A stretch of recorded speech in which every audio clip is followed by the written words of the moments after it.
Hey y'all, welcome back to my channel. In today's video, I'm going to show you how I make my acetone additive to put into my 100% pure acetone polish remover. And I know it's a lot easier to just buy these from indie makers out there, but I have a particular fragrance that I like to use, so I just taught myself how to make my own. So if you would like to see how I make my own acetone additive, then just keep on watching.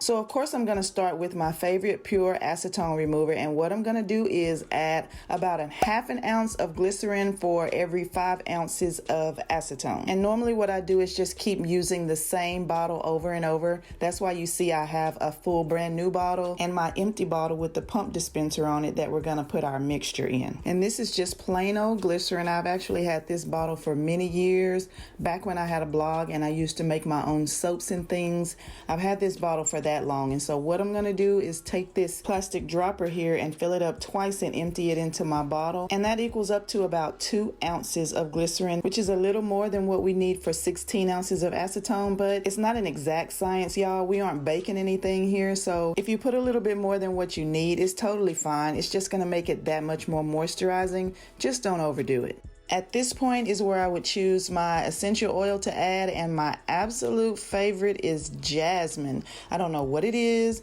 but I love the way that this smells, and I always add way more drops than I should add, but I just love the way that it smells, and it makes my fingertips smell so pretty. It lingers beautifully. I can smell it all day long, and I love it. And so about the amount of drops that you're going to use, I normally put 15, maybe 20. It just depends on how strong or how weak your essential oil is, but I put about 15 or 20, sometimes more. And so at this point, you want to make sure your mixture is well blended. So give it a really good mix and shake, invert it 10 or 20 times. Just make sure it's very well mixed. I've seen a lot of recipes that include adding a bit of water because the glycerin won't mix very well with the acetone, but I've never had that issue. I've never actually added water to this because it's totally fine. The glycerin doesn't clump at the bottom of the bottle. It works for me without adding water. I mean, maybe it depends on the brand of acetone that you use. If you try this method and this brand without water, just make sure it's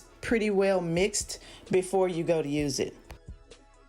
And so now I'm going to add my new acetone into the bottle with my mixture, and I know that sounds backwards, but like I said in the beginning, I like to use the same bottle over and over. And I also like to keep a bit of acetone that hasn't been mixed with anything off to the side for some of those really messy cleanups after I paint my nails, like something that really stains like a blue or something. Sometimes using this acetone additive with the glycerin in it being so moisturizing can interfere if you're trying to get a really crisp, clean cleanup line after you paint your nails. And so now I'll show you the difference between the regular acetone and the acetone with the additive in it by removing the polish that I'm currently wearing. And the polish that I'm currently wearing is by MJ Lacquer, and it's from her Motown Favorites collection that she released last month, I think. And this one is called Baby Love, and it's inspired by the Diana Ross and the Supreme song. And it's a salmony pinky polish with lots of tiny gold micro flakies. So I'm gonna have to use acetone to get it off because regular polish remover would not get this off. So enough about this beautiful polish. Let me show you how moisturizing this additive can be for your acetone. And so now I'm gonna use the acetone without the additive to show you how ashy and dried out it can make your hands when you use it just straight up like that. I mean, obviously it works to get off any nail polish, any types of glitters, flakies, whatever, but at the same time it just dries your skin out and it's just harsh on your nails and cuticles. And that fact is very obvious and plain to see here on my ring finger. It just leaves your skin very ashy and dried out and lacking moisture. And now I'll show you how the acetone with the additive in it provides the moisture that you need from the glycerin, and it does smell a little bit prettier than just plain old acetone. And I think it's important to also note that adding this additive with the glycerin in it does not change the properties of the acetone. The strength is still there. It still removes the toughest glitter. It does exactly what it needs to do, but at the same time it still moisturizes your skin and cuticles. And you can tell the difference here. My ring finger is really dried out and ashy like I said before, and my middle finger is not so dried out because the glycerin in the additive provides a little bit of moisture,